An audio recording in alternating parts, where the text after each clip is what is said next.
Hello everyone and welcome to the clash you've all been waiting for. It is Alireza Firouzja versus Wesley from the Superbet Romania Chess Classic.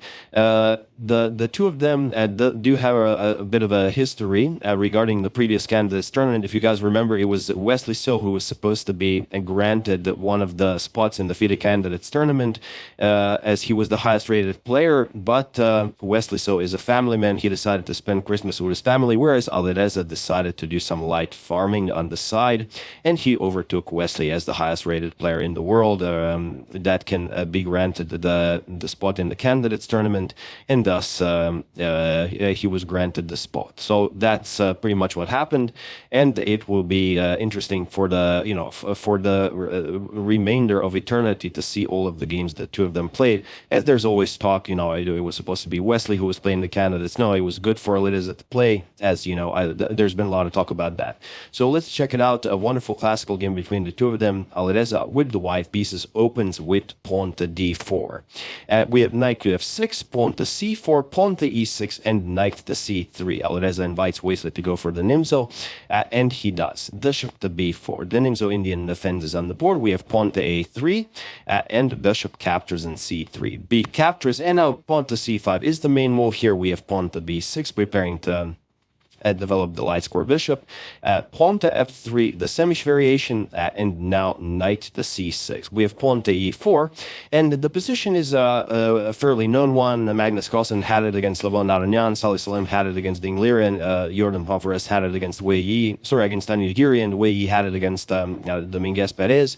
But in those games, bishop to d3 and bishop to g5 were the moves that were played. However, here Alireza plays after knight to a5. This is the position that I meant, and those were the moves that were in question: bishop to d3 and bishop to g5. But here Alireza plays pawn to c5, which was never played, and it is now, as of move 8, that we have a completely new game.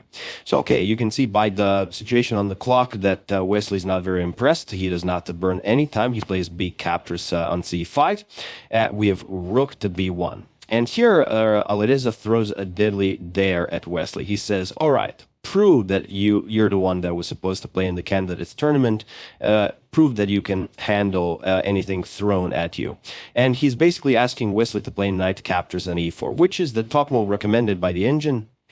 But if Alireza had this analyzed at home, it is very, very hard to go for it. It's a very long, glorified draw if you know what you're doing. If you don't know what you're doing, you would easily get lost. I will show it briefly. Knight captures, pawn captures, and queen to h4 check. Now, of course, you cannot play g3 due to queen captures on e4 and queen captures rook on h1. So king to e2, queen captures on e4 with check, bishop to e3, now bishop to a6 check, and king to f2. Yes, this is all important, and these are pretty much the only moves. C captures on d4, C captures on d4, bishop captures on f1, queen captures, the king has to guard the bishop on e3, and now knight to c4. The only move for Wesley, if he doesn't want to run into trouble, point being that if you capture with the queen, then the queen captures the rook on b1, rook to e1, and now knight to b2, preparing knight to d3 check to go for the fork, rook back to b1, knight to d3 check, king to e2, now knight to f4 with check.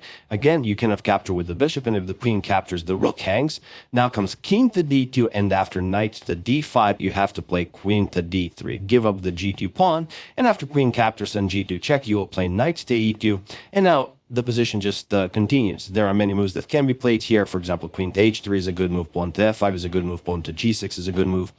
Many potential great moves for black here, but all in all, it is equal. So Wesley could go for this, but it's not, if Alireza allows it and he played it, he didn't burn any time here, that you are running into preparation. So Wesley decided to go for not the main idea. He played C captures on d4, C captures, and just pawn to c5. And Alireza could advance the pawn, but it's not that great as this is a free pawn. So Alireza captures the free pawn, and Wesley just castles here. He ruined Alireza's huge pawn center. And now the first thing of the game for Alireza. He plays bishop to f4. Spends something short of half an hour here, which means that he's now also in new territory. Bishop to d6 might be an idea. So knight to b7, guarding the d6 square, and now queen to d4, nicely centralizing the queen. Rook to e8, and now knight to e2, and queen to a5 with check. Now, okay, Alireza goes knight to c3 and invites Wesley to capture on c5. And again, capturing then c5 is the top move recommended by the engine. But if you do it, let's say queen captures, okay, you trade queens here, something like bishop to a3.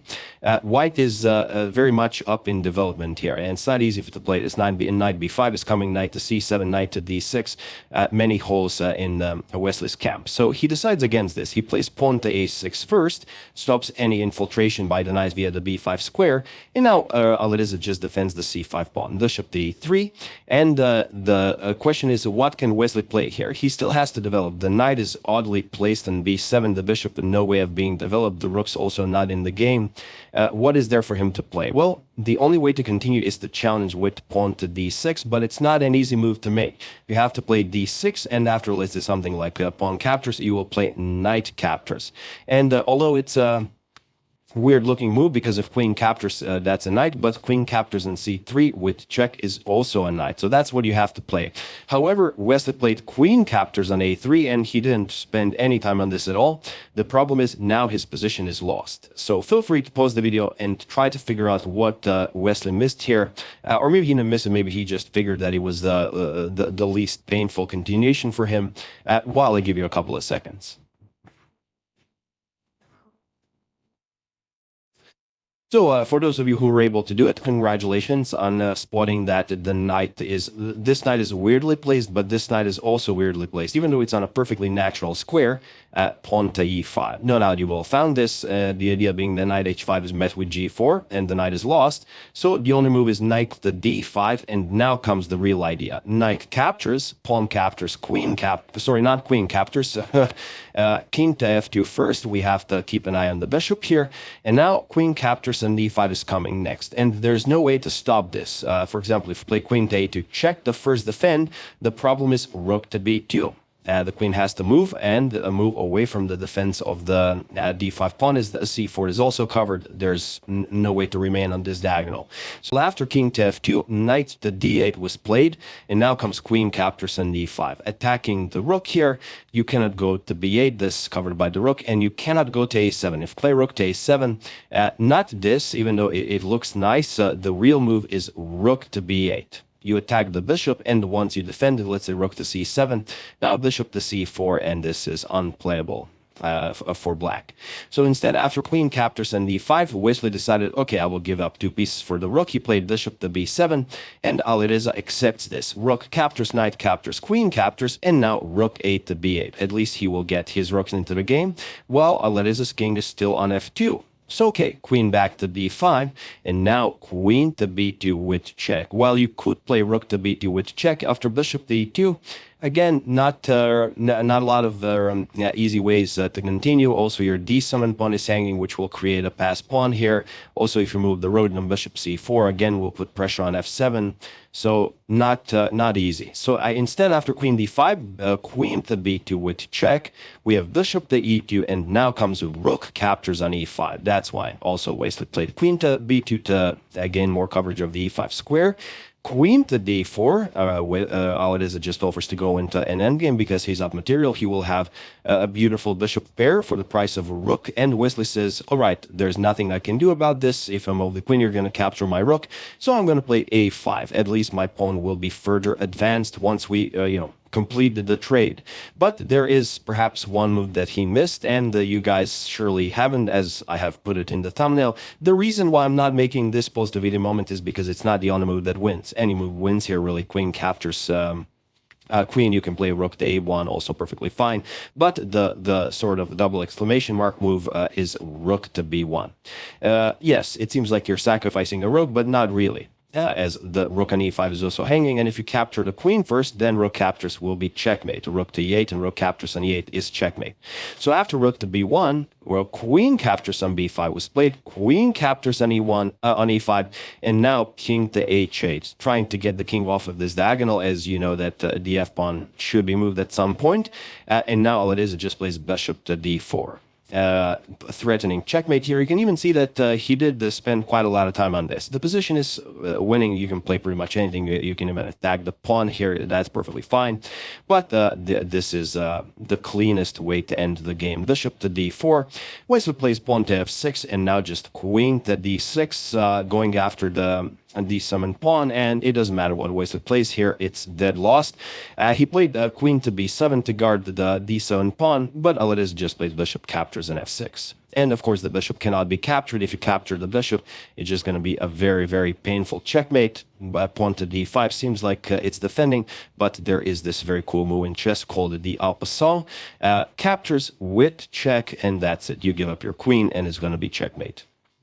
So after bishop captures on f6, rook to e8 was played by Wesley, I guess hoping to maybe get some rook captures on e2 and maybe something maybe.